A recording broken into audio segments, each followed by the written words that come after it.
dia, muito bom dia. Está no ar o Jornal do Boris. O Jornal do Boris é um sobrevoo pelos principais acontecimentos do Brasil e do mundo a partir da primeira página dos jornais brasileiros e estrangeiros. Tem um fato novo que os jornais trazem que renova algumas esperanças com relação à política exterior brasileira. Agora fica a pergunta, será que é, será que não é? Eu vou mostrar para você. É a manchete do Estadão, ó. Chavismo barra candidata da oposição. Brasil decide criticar e ditadura rebate. Quer dizer, isso, será que é uma fissurinha nessa relação entre Brasil e Venezuela? Essa estranha relação que o Lula insiste em manter com uma perversa ditadura como a ditadura de Maduro. Olha aí, a Folha também traz esse assunto. Governo muda tom e critica veto à oposição na Venezuela. O negócio é o seguinte, o Maduro vetou a primeira candidata que mordia os seus calcanhares, tinha reais possibilidades de vencer. Aí a oposição apresentou uma outra candidata. E aí o Maduro criou tantas dificuldades, o governo criou tantas dificuldades que até ontem, que era o prazo final, ela não conseguiu se inscrever. Então o Maduro vai lá disputando a presidência da República, a reeleição, com alguns gatos pingados que são ligados a ele. Enfim, vai ganhar por mais de 100% a zero. Agora, existiu numa reunião em Barbados um compromisso do Maduro que nós duvidamos que tenha sido aplicado corretamente, inclusive com o Lula, né, dizendo que as eleições, que desta vez as eleições seriam corretas, honestas, democráticas. O Lula acreditou, né, e ficou pendurado no lustre. Quer dizer, chegou num momento em que o não cumprimento dos seus compromissos levou o ilustríssimo ditador Maduro à descrença, né, daqueles que o apoiavam. E Lula, pendurado no lustre, tiraram a escada de baixo, ele percebeu que está sendo feito de bobo. Quer dizer, ele fica apoiando, dizendo que a Venezuela é uma democracia. Aliás, ele sempre foi longe demais, porque burro ele não é. Ele sabe muito bem que não é uma democracia, mas existe uma decisão de caráter ideológico no governo de apoiar tudo quanto é lixo dos países internacionais, lixo em termos de regime, que é Nicarágua, Cuba, Coreia do Norte, esses paisecos, né? Imagine a situação econômica desses países para ver se o comunismo ou o que eles chamam de socialismo trouxe alguma vantagem. E o Brasil vai apoiando e forma uma fantasia de agrupar esses países, uma loucura a nossa política externa. De repente, eu não estou achando que é porque ele infringiu as regras só, mas ele deixou o Lula realmente numa situação difícil perante a comunidade internacional, quando ele avaliza as eleições da Venezuela e o Maduro faz esse tipo de coisa. Então, a manchete é chavismo barra candidata da oposição. Brasil decide criticar e ditadura rebate. O Brasil foi muito devagarzinho, foi pisando em ovos, não foi uma manifestação dura como deveria ser para valer, mas ante as circunstâncias já é uma evoluçãozinha. Mas devia ter sido uma manifestação dura de quem é enganado, de um país que vê que os compromissos assumidos pelo outro são jogados na lata do lixo, etc, etc. Então, foi bem tênue o protesto brasileiro. Agora, a resposta da chancelaria da Venezuela Venezuela responde que nota brasileira parece ditada pela diplomacia dos Estados Unidos.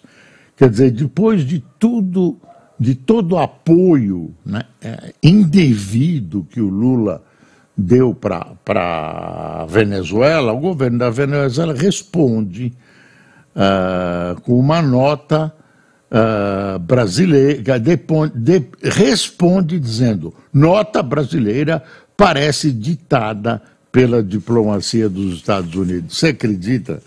Quer dizer, não sei, vamos ver se isso é o começo de uma relação mais séria, né? Mas, de qualquer maneira, foi tímida a relação. Olha aí a palavra tímida. O editorial do Estadão: a tardia e tímida crítica do Itamaraty a Maduro. Ninguém mencionou o nome do Maduro, foi uma nota cuidadosa. Aquelas do Itamaraty pisando em ovos, sai um pouco dos tapetes de veludo do Itamaraty e pisa em cima de ovos. Mesmo quando finalmente resolve manifestar, entre aspas, preocupação diante das novas arbitrariedades do ditador, o governo Lula acha que é possível, agora entre aspas, fortalecer, fechou aspas, a inexistente democracia da Venezuela. Quer dizer, a nota é cuidadosa e tal. Olha, será que o senhor Maduro se enganou? Não é só engano, não é só uma coisa mal escrita. Quer ver o Estadão aqui na coluna do Estadão? Uma reunião de portas fechadas entre o presidente Lula e o assessor da presidência, Celso Amorim, e o chanceler Mauro Vieira selou a mudança de tom do governo brasileiro sobre a ditadura da Venezuela. Ao ser informado que Corina Iores sequer conseguiu registrar sua candidatura de oposição no país, essa é a segunda, hein? Lula manifestou irritação. Auxiliares disseram ao presidente que a perda de popularidade do governo impôs limite no apoio a Nicolás Maduro e que as pesquisas indicavam não haver mais espaço político para isso. O petista entendeu o recado e viu uma traição do aliado. Lula foi um fiador da eleição venezuelana e avalia que o ditador o deixou na chuva. Numa postura inédita, o presidente orientou Itamaraty e publicou uma nota crítica. Crítica. Pronto, esse é o editorial do Estadão. Aí tem essa história do assassinato da vereadora Marielle Franco, né, que ficou no limbo.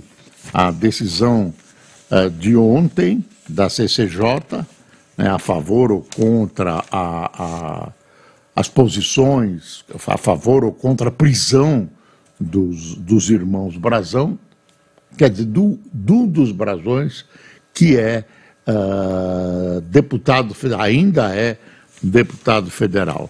E ele continua preso, né, mas não foi cassado, né? Não foi cassado e tem que ter uma autorização de prisão. Quer ver? Deputados adiam análise de prisão. Relator da CCJ deu parecer favorável. Eles têm que decidir, têm que passar pela Câmara a decisão de detenção. Então, deu parecer favorável à detenção do suspeito por ordenar morte de Marielle. Aí pediram vista e aí vamos ter que esperar alguns dias. Quer ver? O Gilson Marques citou que é o relator, os deputados Gilson Marques, Fausto Pinato, Roberto Duarte pediram vista. Ele pediu vista, não é relator nada.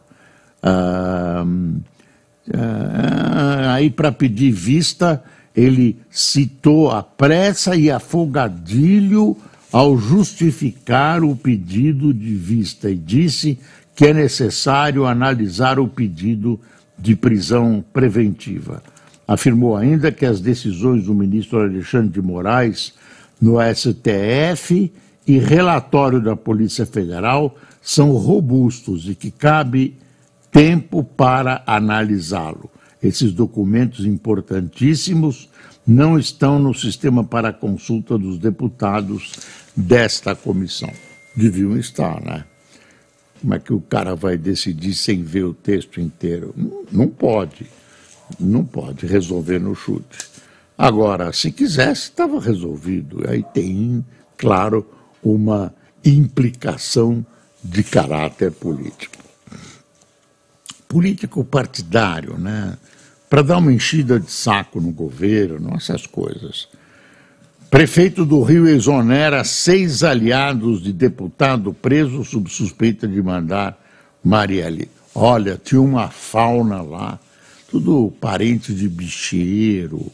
Olha, o prefeito do Rio, Eduardo Paes, também, claro, tem que participar da política do Rio. A política do Rio é caótica, né? Bicheiro, crime organizado, tudo que você quiser e não quiser. O prefeito do Rio, Eduardo Paes, exonerou da Secretaria Municipal de Ação Comunitária aliados do deputado Chiquinho Brazão, do União Brasil, preso sob suspeita de envolvimento na morte da vereadora Marielle Franco. Entre os exonerados está o substituto de Brazão no comando, ex-deputado Ricardo Abrão, sobrinho do bicheiro Anísio Abrão Davi. Ele havia sido indicado pelos republicanos para manutenção da aliança em torno da pré-candidatura de Paes à reeleição este ano. O prefeito nomeou para o comando da secretaria Marli Peçanha, que estava no cargo desde o início do mandato do Paes até a escolha de Brazão em outubro. E tem mais gente dessa fauna, ele está se livrando de todo mundo, mesmo sem julgamento. Quebra de sigilo de acordo pode justificar nova prisão de Cid. O Maurício Zanoide, professor de processo penal da USP, diz o seguinte, da São Francisco, né? A lei exige que o colaborador não possa, tirando pessoas já envolvidas, como advogado, juiz, promotor, quebrar o sigilo com qualquer outra pessoa, inclusive familiares. Aí, baseado nisso, podem justificar a nova prisão do Cid.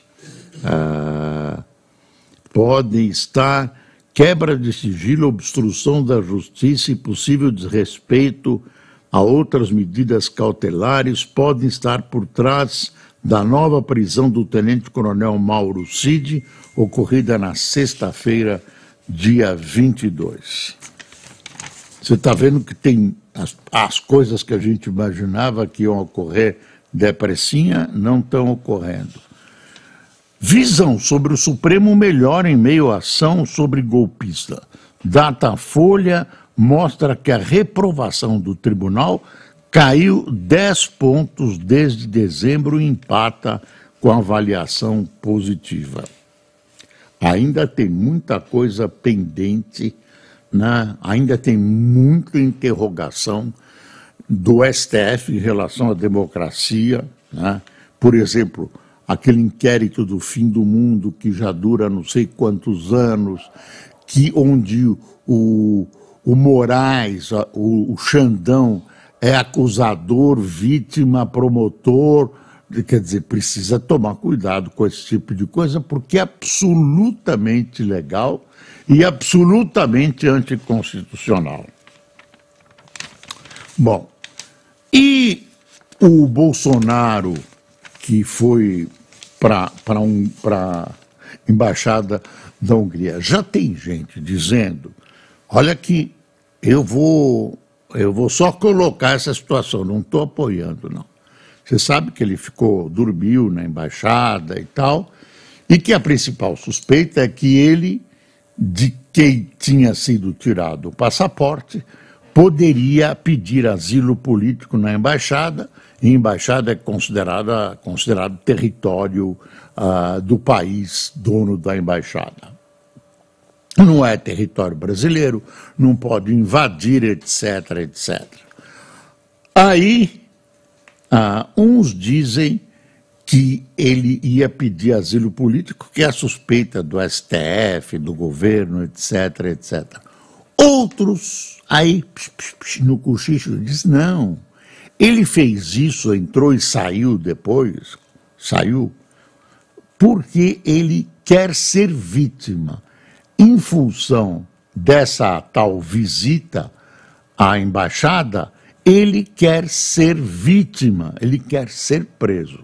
Eu não sei se isso é verdade, se faz parte dos planos do Bolsonaro, que é um problema para ele, eu não sei aonde vai levar.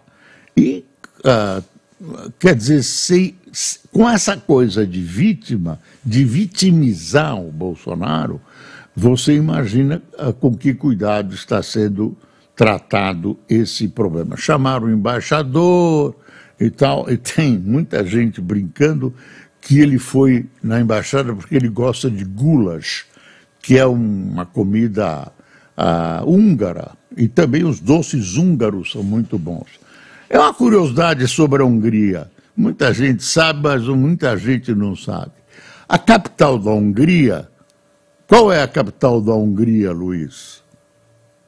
Luiz, qual é a capital da Hungria? Qual é a capital da Hungria? Ninguém sabe a capital da Hungria. Qual é? Qual é? Vamos perguntar para capital da Hungria, você sabe? Budapeste. Budapeste, parabéns. Então, Budapeste não é uma cidade só, são duas. Olha que interessante. Uma chama Buda, a outra Peste. Você une os dois nomes, vira Budapeste. Mas a capital da Hungria é formada por duas cidades, Buda e Peste. Olha, acho que são separadas pelo rio Danúbio. Buda e Peste são duas cidades separadas, uma não tem nada a ver com a outra, tem administrações separadas e tudo, mas juntas formam Budapeste, a capital da Hungria. Bonito país, eu já estive na Hungria. Foi vítima do comunismo, olha. Bom, também a grande notícia aí e tal, que estão falando desse navio que se chocou contra uma ponte em Baltimore, perto de Washington, nos Estados Unidos. Choque e colapso total. Dá uma espiada nesse navio. Esse navio já tem antecedentes de trombada. Eu não sei se é o comandante ou o navio. O fato é o seguinte, o navio perdeu o rumo alguns minutos antes, avisou que estava numa situação difícil, que podia bater na ponte. A ponte foi interditada rapidamente, mas tinha gente em cima, mas não adiantou, ele bateu bem onde não podia bater. Olha aí, ferro retorcido, estão procurando, tem 6 pessoas desaparecidas, mortes, um horror, um horror. E causou um problema gravíssimo, que o porto parou, o tráfego de navios não podem, quem estava fica, quem não estava não entra, e a ponte é vital para a economia, enfim, para a vida na região. Então, já apareceu o Biden em tempo eleitoral dizendo o governo federal vai arcar com a reconstrução, blá, blá, blá, blá, blá, blá. Enquanto isso, os jornais esquecem um negócio que a TV Globo, no Jornal Nacional, mostrou muito bem, que é o que está ocorrendo no Espírito Santo. Eu sei que tem várias cidades brasileiras vítimas das chuvas, mas a gente tem visto o que acontece na cidade de Mimoso do Sul, no Espírito Santo. 20 pessoas mortas, mas o governador Casagrande esteve lá. Enfim, vamos ver se o governo federal vai comparecer, né, com a sua boa vontade no sentido de ajudar aquela população, que é uma população pobre. Eu nunca tinha ouvido falar em Mimoso do Sul. E a população está à míngua, está faltando comida. Tem uma coisa bonita que é muita gente ajudando, né, muito voluntário presente lá.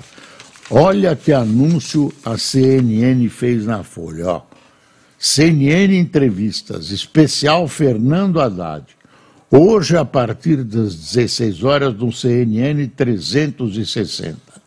Sonhar com a presidência não faz bem à saúde. Está aqui o Fernando Haddad com uma foto muito bem retocada e a CNN, onde eu tive a honra de trabalhar e que me convida de vez em quando para participar de programas.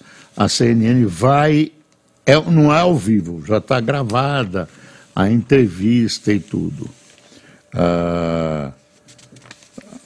Deputados adiam a prisão, Orbán já tinha dado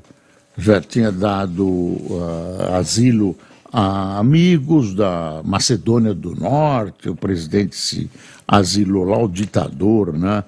São Paulo, STF arquiva 2 inquéritos da Lava Jato contra a Kassab. Não há hipóteses acusatórias consistentes, plausíveis, blá, blá, blá, blá, Dias Toffoli. E vão acabando com a Lava Jato, vão acabando. O Hélio Gaspari escreve um artigo com um título muito pesado, O Apodrecimento do Estado. Os bandidos do caso Marielle são doutores ou policiais. Não tem esse senhorzinho do morro que fica lá vendendo maconha, vendendo cocaína. Não tem. Tem a gente de terno e gravata, que se veste bem, que tem belos automóveis, belos apartamentos, etc. Mas o artigo dele eu li, não dá para repetir. Deixa eu ver, quer ver o final aqui? É palpite que se a execução de Marielle Franco tivesse capitulado um crime federal, a quadrilha que planejou e executou o crime não teria atrevimento de embaçar a investigação por 6 anos. O respeito à autonomia constitucional dos estados serviu apenas para proteger bandidos encastelados no aparelho do Estado. Está bravo o Hélio Gaspari, não tem nenhuma piadinha aqui, nenhuma insinuação mais voltada para o humorismo que ele costuma colocar. Deixa eu ver, tem a ponte desabando, tem outra foto da ponte, ó. outra foto da ponte. Disputa entre montadoras atrasa principais pontos do programa Mover. Mudanças na tributação estão em aberto em meio à pressão de fabricantes e importadores. Tem um artigo que chama a atenção, do Ricardo Mussa. Ele é engenheiro de produção, CEO da Raizen desde 2020 e lidera a força-tarefa da transição energética e clima no Brasil. Aí ele diz assim, o título: carro híbrido é a solução inteligente para descarbonizar o Brasil. Ele aqui aposta no carro híbrido e dá as razões. Aqui embaixo na folha tem uma foto muito boa.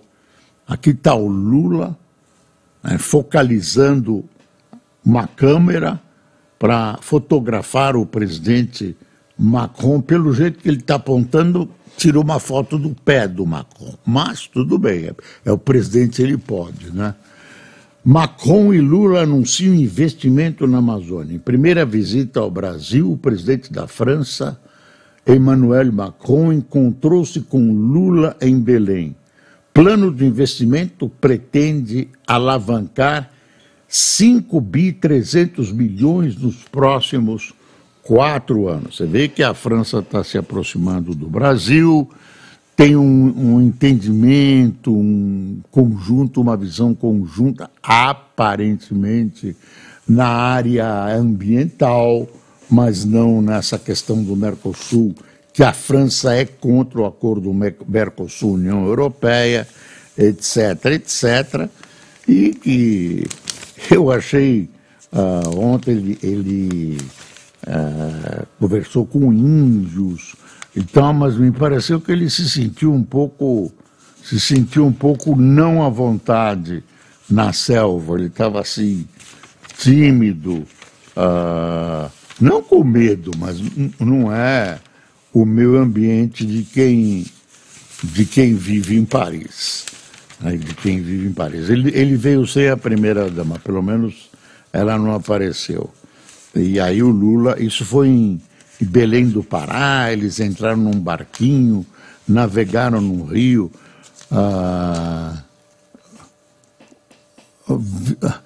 Víbora azul rara no Butantã ganha um apelido de Ritali. Exemplar de espécie da Indonésia foi resgatado de traficantes e agora pode ser visitado em um museu do Instituto. Também tem uma história de uma cobra de 8 metros. Quanto? 6 metros. Quanto? 6 metros e 30. O Cássio foi lá e mediu e fala com uma precisão incrível. A cabeça da cobra é desse tamanho, ó, mais ou menos. É uma cobra que parece um cano de esses grandes canos de água. Ela foi morta. Aonde foi, Cássio? Ela foi morta, coitadinha da cobra, não é venenosa, é de contrição, né? Quando ela enrola, aperta. É sucuri, né? E ninguém sabe como ela foi morta, está sendo... Hã? Na cidade de Bonito, Mato Grosso, não é o Mato Grosso do Sul. Hã? Então, na cidade de Bonito, que eu confundo, a minha geografia, tem uma geógrafa aqui, uma amiga geógrafa que podia ver onde é que é bonito, porque eu estou passando vergonha aqui. Se é Mato Grosso ou Mato Grosso do Sul. Olha, atenção, mercado. Câmara aprova projeto que muda a lei de falências. Proposta dá mais poder ao credor em caso de recuperação judicial e agora vai ao Senado. Mato Grosso do Sul. Mato Grosso do Sul, diz a professora Genoveva, que nos visita hoje. Ela é uma geógrafa que tem todos os prêmios universitários sobre essa interessante matéria que é a geografia. Notícia péssima: remédios devem ter reajuste de 4,5% a partir de 1º de abril. Incerteza requer flexibilidade, ritmo de corte de juros, pode ser mais lento, diz Copom em ata. E tem uma coisa que eu achei muito boa, que é esse programa que o Lula assinou, pé de meia, parabéns para o governo Lula, precisa detalhar, ainda não está bem detalhado. Ontem, os alunos receberam a primeira prestação, é uma graninha, R$200, que vai se acumulando e que procura afastar, né, a fuga dos alunos da escola. Na verdade, não é falta de dinheiro, não, é falta de qualidade e atração das escolas. Vamos ver se esse novo ensino médio melhora. E o que tem aqui também?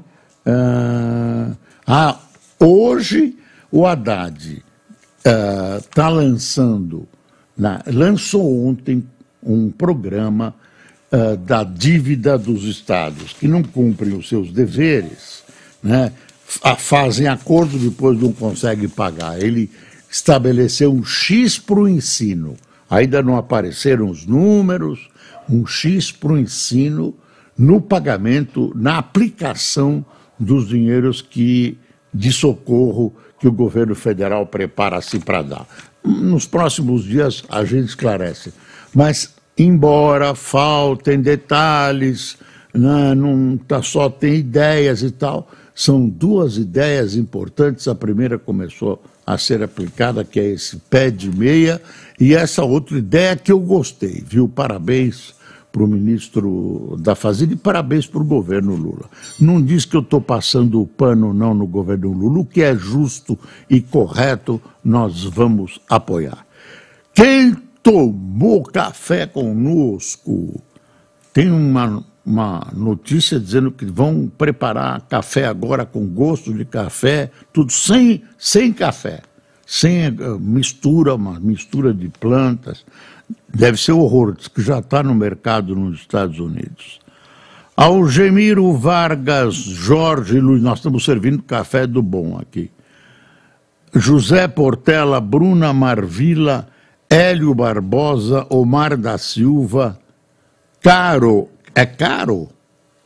Azevedo, Caio Azevedo, Erisvaldo Silva, Luiz Silva, Lilian Veiga, Jair Augusto, Rogério José, José Renildo, Neuci Tereza, Lucival Dias de Salvador, Noel da Silva de Rondônia, Renato Abdias do Recife, Marco Aurélio de Valinho, São Paulo.